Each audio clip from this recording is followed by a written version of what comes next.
And so now conversations, this is according to Chandler Rome of The Athletic is what I'm looking at right here. Conversations between the Astros and free agent third baseman Alex Bregman have resumed within recent days, according to 3 league sources, reigniting some hope of a reunion between the franchise and one of its cornerstones.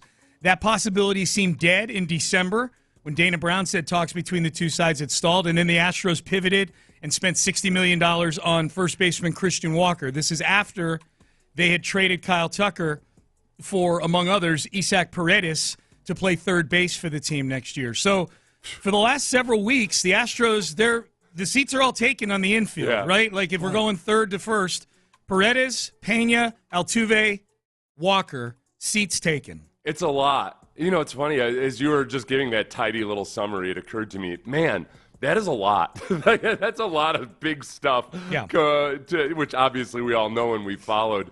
But to just sum it all up in 30 seconds like that, that's a lot of change that very much signaled to me and a lot of others at least, okay, they've moved on. Like you've traded away Tucker for one, which is the biggest indicator yet that, all right, we're going to be operating a little bit differently now. You signed a replacement for Alex Bregman. You've got the other corner infielder position hemmed up, and that was going to be the end of it. I thought that was all right. That's too bad. I feel I'll miss Alex Bregman, but that's the sum total of it all. And I started to feel like as we watch Bregman's market get stale, it would appear, think to myself like, wow, you may have overshot on 6 years, 156. Like if you like the Astros, I think the last thing they anticipated was them being the high offer in all this, and we don't know for sure that that's the case.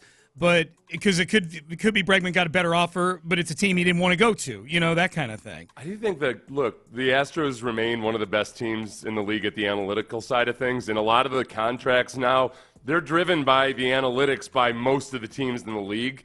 And I wonder if maybe the Astros did really feel like, you know what, this is a generous offer. We're not budging off of it. Well, so to continue, this is what Chandler Rome says. A lack of clarity in Bregman's market, which we just kind of talked about there across the past month, may have allowed the Astros back into the fray. According to 3 sources, unrest within the Astros clubhouse about the possibility of Bregman's departure and Brown declaring the negotiations stalled also contributed in part to Houston circling back. I'm going to tell you right now, I read that as Jose Altuve is still in Jim Crane's ear about all this, because Jose Altuve, well, we may have the audio later in the show. We got to go back and find it if we can. But we remember Altuve at the very end of the season was very vocal, uncharacteristically vocal about Bregman and his contract situation. Altuve had never said a word, to my knowledge, at least nothing to the extent of how emphatic he was with Bregman. Never said anything to that degree about Springer, Cole, Correa, Verlander twice. Never. Bregman, he did an entire interview where it was an interview. It was just a normal press session. And he answered 7 or 8 questions, and 5 of them were about Bregman with strong opinions on bringing him back. I have to believe that Altuve is a big part of this because Bob Nightingale was on with Patrick Creighton last night, listening to that on my way home last night, and it was a really good interview. And that's my biggest question about this, Seth. The money, because Chandler reports that it sounds like it would still be the $156 million over 6 years that Bregman would get in all this, which, okay, I mean, that feels like it might be a little pricey now based on how Bregman's free agency has gone, but maybe Crane doesn't want to disrespect him by saying, oh, you didn't take it the first time. Now it's now it's 105 over 4 years or something like that. Right, that's, It's just money. I don't care about the money part of it. I do because Crane manages to that competitive balance tax, but the money's the money. That's Crane's problem more than anything else. The baseball part of it is what is intriguing to me, and Nightingale talked about this. It would seem like a lot of the spaces are full on this team right now to get Bregman back in. Like one of these guys is going to have to move to the outfield. How do they align defensively? Well, Paredes has played a number of games at second base. I want to say over 50 games at second base in his career. So the easy thing would be move Paredes to second base, move Jose Altuve to left field. Someone's got to play left field. And you can mix and match, too, like, okay, maybe Paredes there sometimes, Altuve there other times, that sort of thing, where they can kind of bounce around. But it makes no sense to move Bregman out of the third base position because it's Gold Glover. Okay. So this starts. So Paredes to second base. Yeah. Would mean Altuve to left field. Because somebody's got to play left field. Left field for the Astros is now what first base was to Billy Beane in Moneyball. Like, here's a glove. I don't like the way you casually said that. Like, somebody's got to play left base or left field. Yeah. Okay. Well, and here's the thing. This is where I feel like Altuve is one of the main voices behind the quote-unquote unrest in the clubhouse over this. And I don't think it's hard to connect the dots. I mean, again, Altuve was very outspoken about Bregman when this was a topic back in November and December. According to Bob Nightingale, Altuve is willing to move to left field to make this happen. This is how much he wants Bregman back. He's willing to switch positions. And, he's starting to get up there in age a little bit. The defensive metrics, weren't kind to him the last couple of years. Hey, so why not? Hey, Robin Yount won an MVP at shortstop and center field. Okay. Because Robin Yount was good at both of Yeah, those why positions. not? Just do it. Whatever. Yeah. It's now, as far as the last couple of years, he had a -1 run value 2 years ago. It was last year where really it just looked like, oh, wow, man, he's not getting to a lot of these balls. Yeah. And where I could see, all right, he doesn't look like your standard left fielder.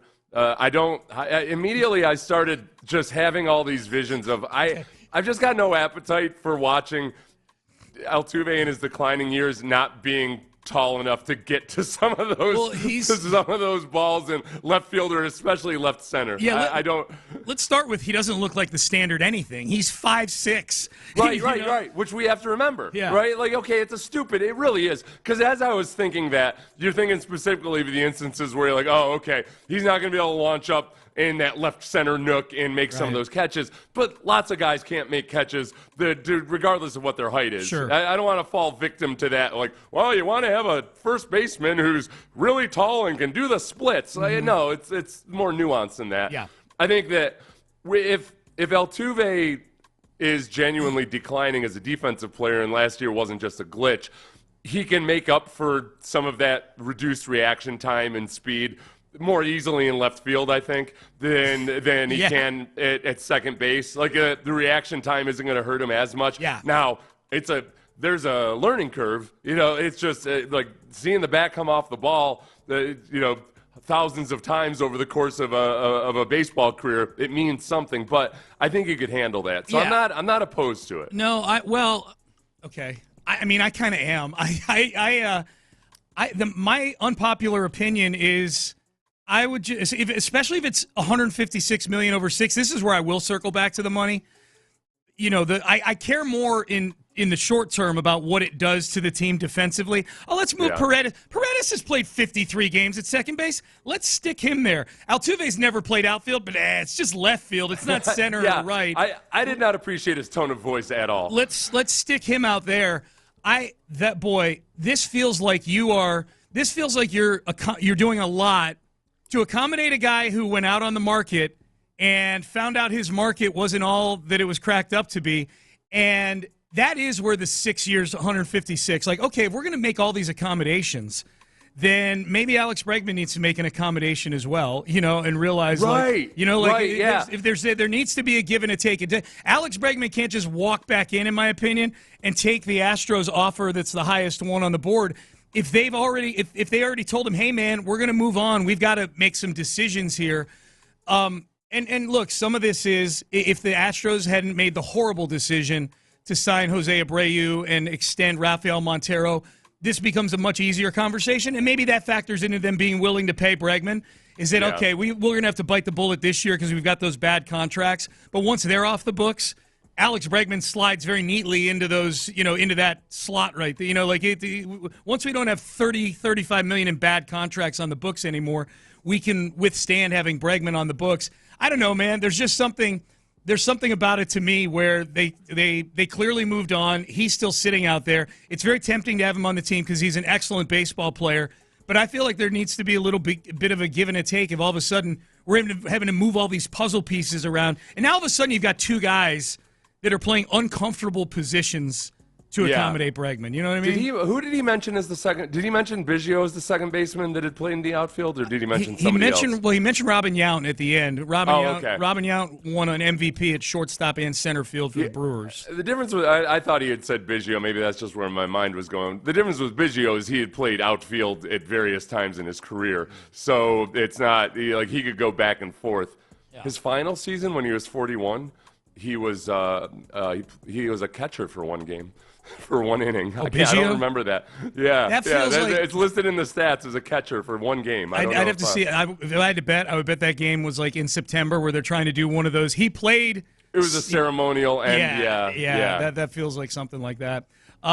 Here's Bob Nightingale. One more. Altuve will do anything to bring Bregman back. So you're saying this is Altuve wants Bregman back so bad. Altuve is willing to shift positions. Correct. See, that's then he'll do anything to have him back. I'm sure he'd play second base some too, but they can. Predis has never played the outfield, so we'll see. Maybe mix and match, and might be a spring training decision. But Predis has at least played second base. He's never played left field before.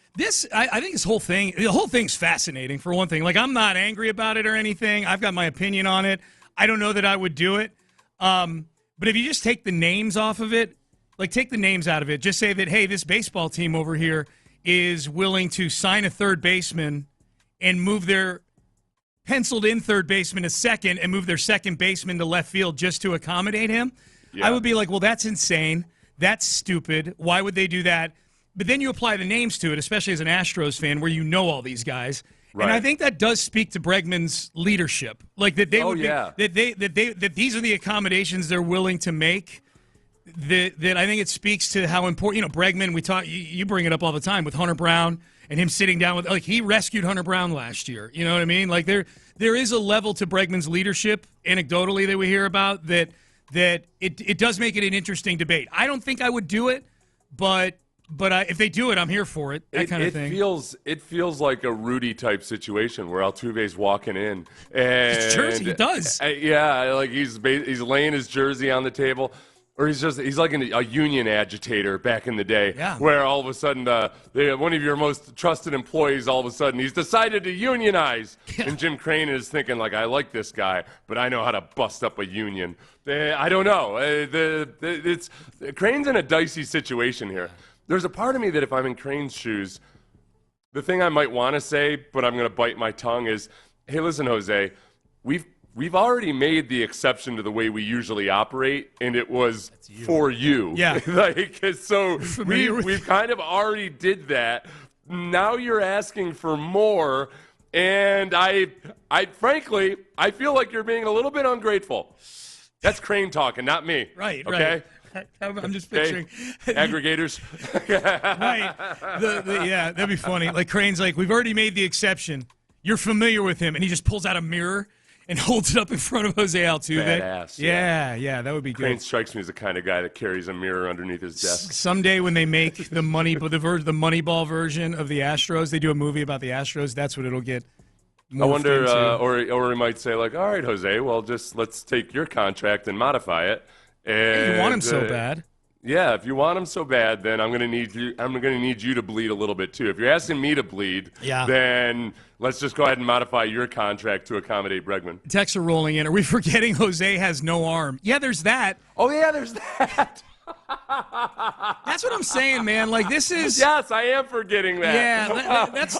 Because I didn't even get past the actual fielding part. Right. To envision Jose trying to gun somebody down at third base. Right. Oh. Think of how nervous we were when Jordan started playing left field, and then there were those times where Jordan threw some rockets from left field, and you're like, oh yeah. That's not going to happen with Jose Altuve. I could see. Okay, so Altuve leaves Crane's office, and then a little bit later, a couple of the pitchers sneak in. They're like, hey, Jim. Hey. Hey, we love Altuve. We sure do. But just in case you forgot, let's really think this through before we move Altuve to left field. That's so funny. Crane's thinking of making this deal, and all of a sudden he gets a message from his secretary that Fromber and Hunter Brown and Spencer Arrighetti all want to go golfing with him. That's where you do it. You do it on the golf course, like sitting on the golf cart, and you're like, so, like on the 13th hole after like 7 beers, you're like, we're really serious about this Altuve thing in left field, Jim. You know, that's how you do it. Okay, now we're starting to get hey, y'all, why can't they just move Bregman to shortstop and then put Jeremy Pena in left field? Because you've got 2 guys who won gold gloves at those positions in the last 2 years, and you're moving them around to accommodate. Like, no. Why? So you can keep Altuve to play bad second base? Like, and Bregman's not a shortstop. You're making a lot of accommodations for something that's already a little. It's one thing if you bend outside the norm or go outside the box, but it feels like, yeah, you're making a lot of accommodations on the salary side of things, the luxury tax side of things, not to mention Ryan Presley is an obstacle to any of this. We didn't mention that. You're right. Because Ryan Presley hasn't as of yet basically signed off on his no trade clause. Yeah, they got to get Presley off the books reportedly to make this happen. He makes $14 million. Now, they're deep into talks with the Cubs, and Nightingale talked about that. We'll get to that later in their show. Nightingale seems to think that is going to happen. But you're right. They're kind of connected. All right. So just to put a bow on this, Seth, if Presley waives his no trade clause and they can make the opportunity presents itself, Bregman's ready to come back. I am a no on this. Are you a yes or a no on this? I'm a no. Okay. I just the opportunity passed, man. Yeah. Like the opportunity passed, you got to let it go, Jose. Sorry, you got to let it go. Yep. The opportunity is gone. Yep. The organization's moving forward, and you can blame Bregman for it. Yep. Don't blame Crane. Yep. If there were reports that other teams are interested, possibly, maybe, Mike could in Alex Bregman. No, Bregman passed on it. Right. It's not on Crane. Right. It's on Bregman. It just is. Payne and Pendergast. We stand on no to Bregman.